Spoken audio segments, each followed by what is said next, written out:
Hello, my name is Nadia Venice, and you're rocking with the Major Minorities. So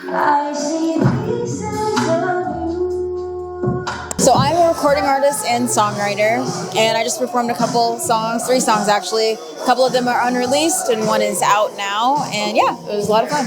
The first song is essentially about sort of chasing the highs of life in a more reckless way, and kind of wanting to get to a point where you're not doing that anymore. So the song's called Flame. The other song's called Pieces, and it's kind of about just you're seeing little pieces of the best characteristics that in a person when it comes to dating, and really just wanting to put that all in one person, and that being your soulmate. So it was kind of like a love letter to my soulmate. And then my last song is called Action, and that was a little more personal, but it's basically in a nutshell about betrayal. My cousin taught me how to write songs when I was like 6 years old, and I just never stopped.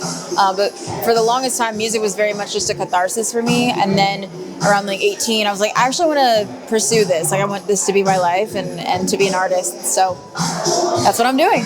I would say my cousin for sure. She taught me everything I know in terms of songwriting.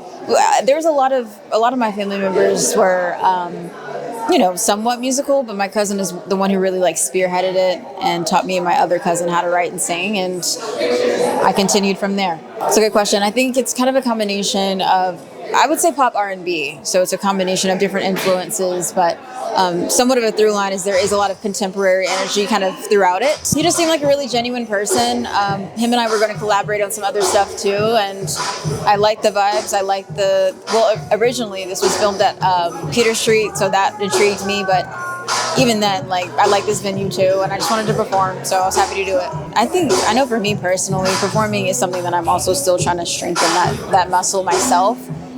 But I would say if this is really what you want to do, it's important to have discipline with all different things, whether it's writing the songs, recording the music, performing, and sort of tying up loose ends on the business side. So it's important to be disciplined in every way, and just know that if this is what you want to do, this is a huge part of it and a huge part of your income, so you might as well practice the muscle now and get used to doing it. So my name is Nadia Venice. You can find me on Instagram at nadia.venice. That's NADIA.VENICE, spelled like Venice. And then you can find me on TikTok as well at nadia.venice.music, spelled with a Q at the end. And that's all.